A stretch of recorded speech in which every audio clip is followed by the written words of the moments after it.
Ça, c'est un nid à acariens. Donc, ce que tu fais, tu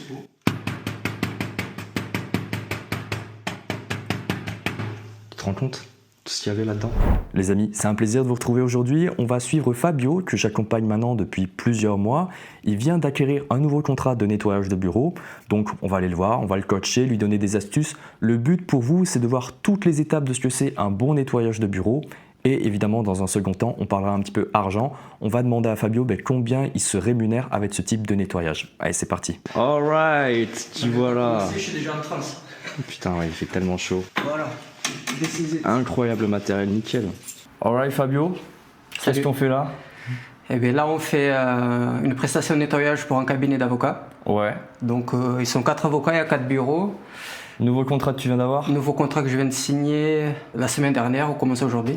Ouais, première prestation du Première coup. prestation, ouais. Super. Donc il y a pas mal de choses à faire, notamment les sols, les vitres, les poubelles, il y a une salle de bain aussi. Tu fais une petite remise au propre au début. Ouais, c'est ça, absolument. Ouais. Remise au propre. Dans l'ensemble, c'est plutôt propre, mais il faut le maintenir au maximum, quoi.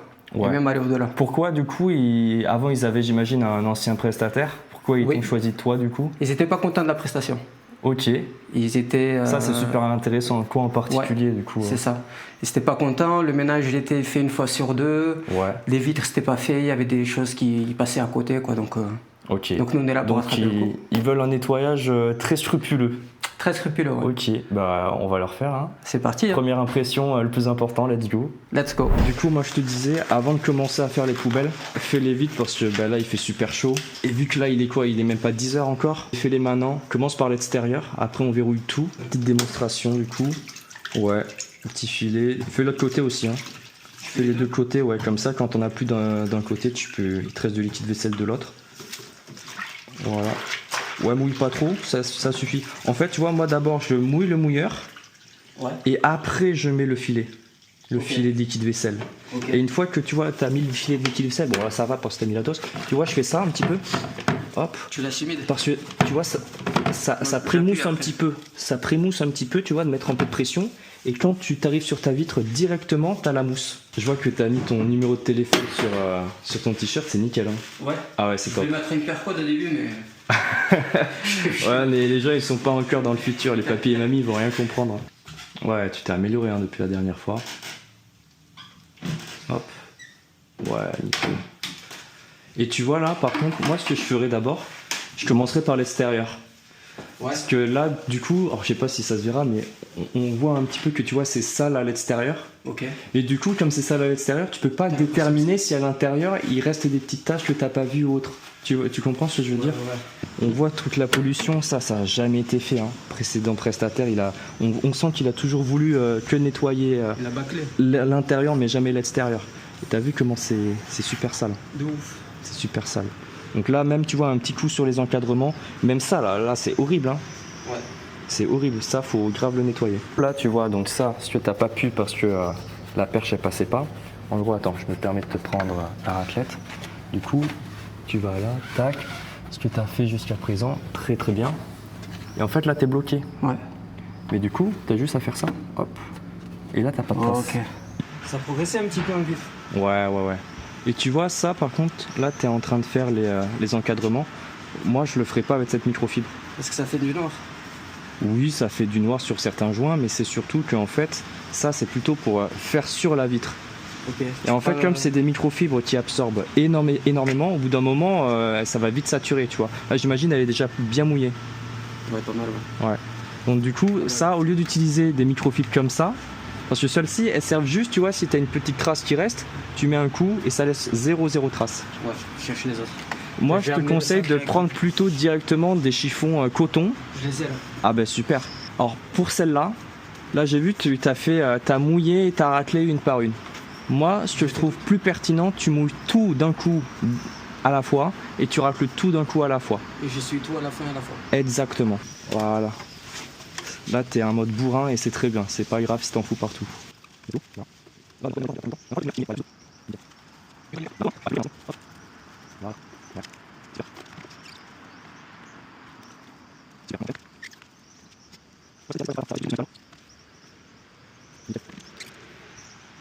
Voilà, impeccable. Là, tu prends ta petite microfibre bleue. Si tu repères, tu vois, ça typiquement c'est sur le vert.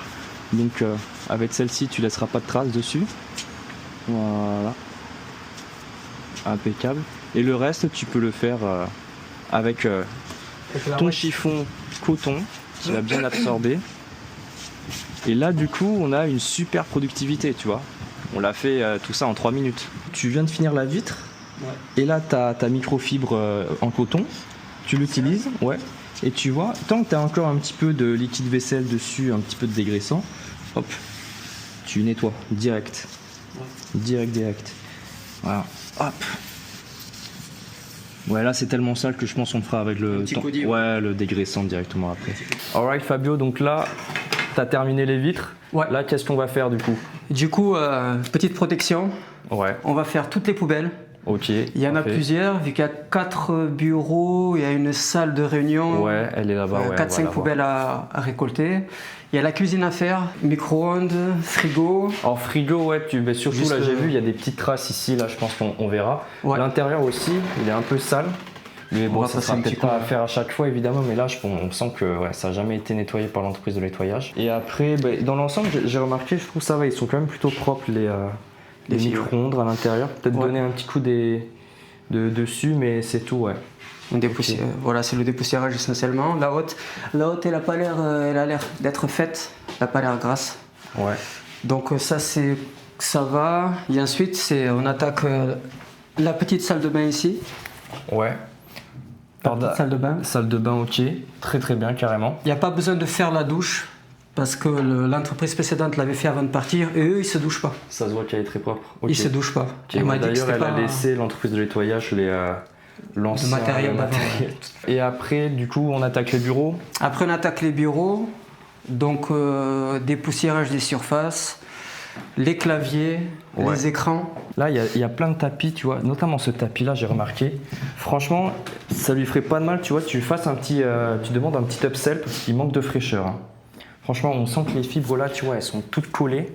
Tu pourras prendre un petit tous les tapis. Tu pourras, je sais pas, facturer ça, je pense, 200 € facilement. Ok. Très facilement. On peut le mettre annuellement. Ouais. Nettoyage annuel. Ouais. Tous les tapis. Tu nettoies les tapis, tu prends un billet de 200 €, tu fais ça un week-end et puis ils seront beaucoup plus frais et ils seront contents, tu vois. Ouais. Alright, donc là, tu es en train d'enlever les poubelles. Ouais. Et en gros, ce que tu m'as dit, c'est nickel, c'est que en gros, les sacs poubelles, tu les changes pas forcément à chaque fois. Non, pas la peine. Tu vas les changer uniquement si il y a des traces de souillure, quoi. Hein, voilà. S'il est troué, s'il y a des liquides renversés ou des chewing-gums accrochés ou des choses ou des cendres voilà. Les poubelles sont vidées. On attaque la cuisine. Et là, tu vois, Fabio, là, si j'ai un conseil à te donner, tu es en train de commencer par le bas. Et moi, je commencerai d'abord par le haut. Toujours on commence par le haut, toujours verticalement, du haut vers le bas. Parce que là, si du coup, tu commences à nettoyer là, peut-être que tu vois, notamment là, si tu fais le dessus et tout, tiens, t'as vu, regarde, c'est super sale. Là, du coup, il faut nettoyer sur le dessus. Et tu risques en fait de faire tomber de la poussière vers le bas. Et du coup, tu vois, voilà. Forcément, ça laisse des petites poussières qui retombent. Tout ce qui est du coup, effectivement, inox, au lieu de prendre le dégraissant, tu prends un petit anti-calcaire. Moi, je prends carrément, pas un produit spécifique, hein, là tu as un sif. Moi, je prends directement un vinaigre blanc, ça laisse pas trop de traces et ça fait bien briller la robinetterie.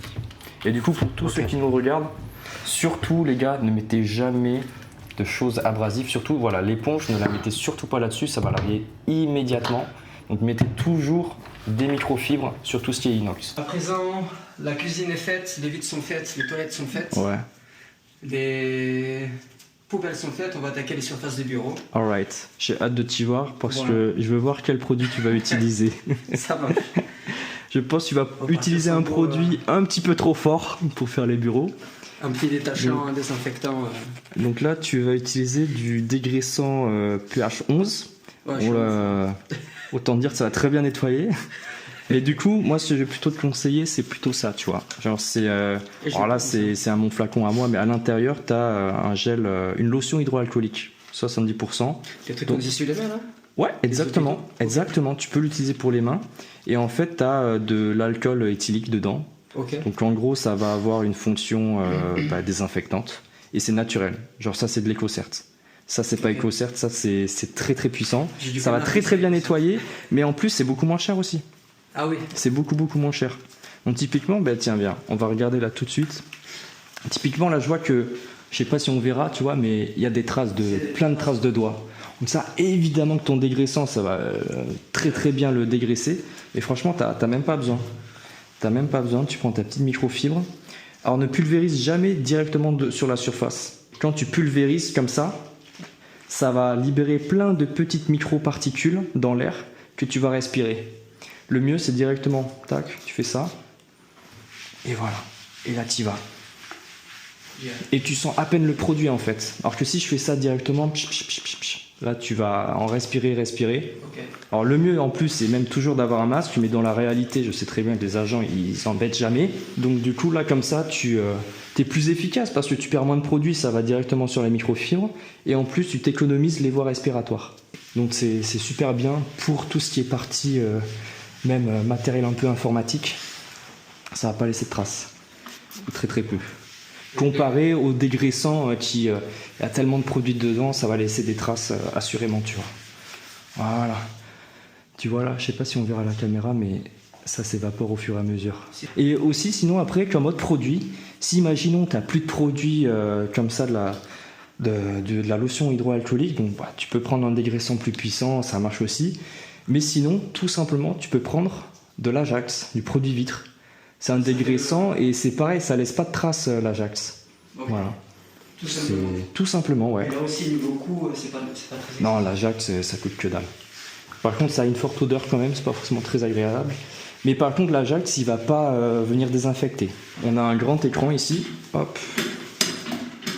Il est pas très, il est juste poussiéreux, tu vois, mais il n'y a pas vraiment de traces. Hop. Pas besoin de plus, hein. Vraiment pas besoin de plus. Déjà, tu commences toujours par le haut de l'écran. Hop. Déjà, il y avait de la poussière, je sais pas si tu as vu. Et après, hop, tac, tac, tac, tac. Tu as dépoussiéré super bien. Et ça, pour le matériel informatique clavier, ça, c'est un nid à acarien. C'est vraiment un nid à acarien. Donc, ce que tu fais... Tu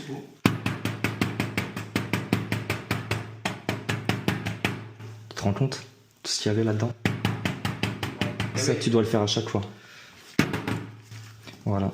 Et là, tu prends une petite microfibre plutôt pour dépoussiérer cette fois. Hop. Voilà. Tac. Et ça, évidemment, hein, ça part. Hein. On va l'aspirer après avec le sol. Of course. Tu vois, ouais. N'hésite pas à être à contre-jour. Tu peux vraiment voir toutes les traces de doigts, tout ce qui est sale. Donc là, tu vois, tu continues un petit peu. Comme j'ai vu ici, derrière. Bam. Et effectivement, comme tu l'as vu, voilà. Là, de toute façon, c'est là où tu reposes les avant-bras et les doigts. Là, voilà, là c'est super propre. En un seul passage, c'est terminé. Et sinon, globalement, donc là on a fait les écrans. Donc encore une fois, tu vois, on a fait tout ce qui est parti en hauteur verticale. Et après là, on va faire vraiment toute la partie bureau. Donc ça, c'est simple, tu vois. Tu essaies de dégager un petit peu au maximum. Même tu peux voir avec tes clients, du coup, voilà, tous les jeudis, essayer d'espacer, etc. Et ensuite, pareillement, hein, tu viens, hop, lotion hydroalcoolique. Hop, ici, tu vois, tac, voilà. Et là, on est bien. Là, on est bien, on a enlevé toutes les traces de doigts, on a désinfecté en même temps, ça laisse zéro trace. Là, c'est super. Hop. Même ça, là, tu vois, hop, ici, là, c'est sale. Je vais le nettoyer. Hop. Je vais le nettoyer. Même les souris, un petit peu, tu peux donner un petit coup. De temps en temps, hein, pas forcément le faire à chaque fois. Mais c'est important. Ouais, mensuel. C'est important. Mensuel. Voilà. On a fait... Tu peux faire aussi parfois un petit peu le derrière. Parfois ça peut être un petit peu sale. Et là c'est bon, on est propre. Hein. Donc là même toutes les plaintes, faut le faire. Hop. Parce que la saleté attire la saleté. Parce que vraiment plus tu vas chercher loin la poussière, moins t'en auras au fur et à mesure. Donc après l'entretien il devient super facile. Il y a beaucoup d'entreprises de nettoyage qui sous-traitent les vitres, qui n'aiment pas faire les vitres. Ouais. T'as remarqué? Ouais, c'est pas pour rien que du coup le taux horaire des vitres il est conséquent. Hein. C'est parce que forcément si c'est juste de l'offre et de la demande au final. Hein. Ouais. C'est s'il y a personne qui veut faire les vitres et qu'il y a pourtant une grosse demande, forcément tu peux après prétendre à des taux horaires de 60 €. Hein. Ça va vite. Alright, donc là tu es en train de monter l'aspirateur. Tu as un aspirateur à batterie. Là c'est à batterie, ouais. Pourquoi t'as pas pris un à filaire? Parce que c'est plus pratique. Ouais. C'est pas aussi puissant que le filaire peut-être, mais c'est amplement suffisant pour des bureaux. Ouais, là c'est normal. Et par exemple pour les tapis ou quoi, je peux mettre un peu plus fort. Ouais, là ça aspire très bien. Ça aspire au top là.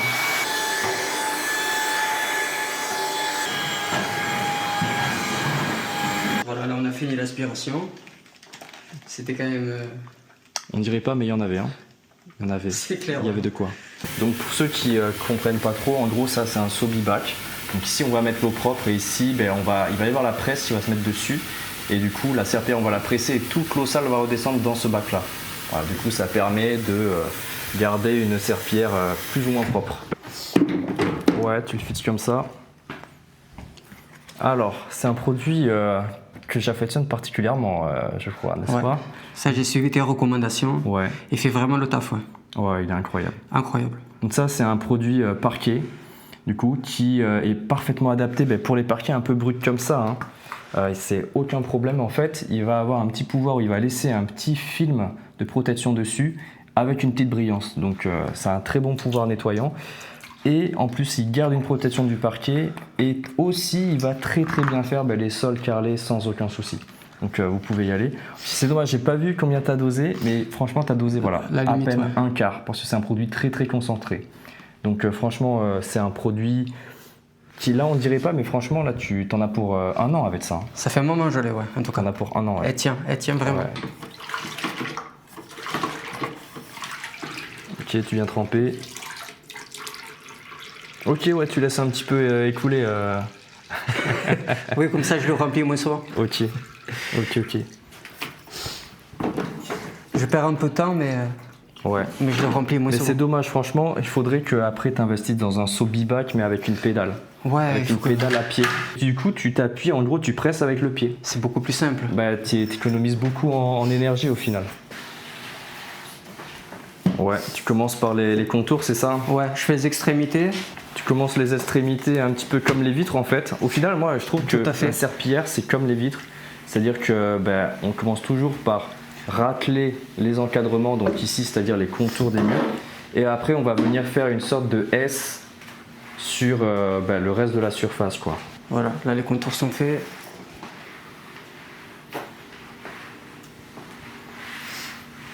Ouais, et là, niveau productivité, ça y va. Et là, mine de rien, c'est donc une microfibre vraiment professionnelle. Elle a une très bonne rétention d'eau, donc c'est pour ça que là, tu n'as pas besoin de venir changer l'eau tout le temps, puisqu'elle garde bien l'humidité et elle capture très très bien en fait les saletés. Celle-là, je ne l'ai pas trouvé en grande surface. C'est le fournisseur directement. Ouais, tu l'as chez le fournisseur pro de nettoyage. Ouais. Allez voir vos fournisseurs directement en physique, ils sauront vous expliquer super bien qu'est-ce qu'il y a dans le produit et quel est le meilleur matériel adapté pour vous en fonction de la prestation à faire. Parce que c'est beaucoup plus fatigant du coup d'utiliser une Vileda par exemple que une serpillière comme ça, t'as vu, ça glisse tout seul, c'est ultra pratique. Bah oui. Avec ma Vileda, elle a rigolé le gars. Bah oui, forcément. Je l'avais dit que je commençais en tant qu'entrepreneur, donc il a été flex, mais... voilà.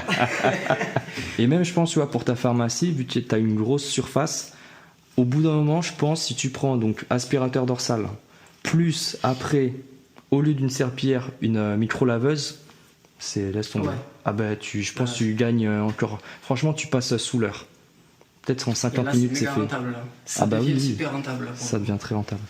Et voilà, travail fini. 65 €. 65 € en taxe, ça fait plaisir. Les amis, en description, vous avez l'interview que j'ai fait avec Fabio, c'est sur ma nouvelle chaîne YouTube. Donc on retrace un peu son parcours, qu'est-ce qu'il faisait avant le nettoyage, quelles sont les difficultés qu'il a rencontrées dans ce nouveau business, aussi qu'est-ce qu'il a pensé de mon accompagnement, et puis surtout aujourd'hui, qu'est-ce qu'il fait comme argent avec sa nouvelle activité. Donc voilà, c'était Olivier Delors, je vous souhaite une très belle réussite. Ciao, ciao.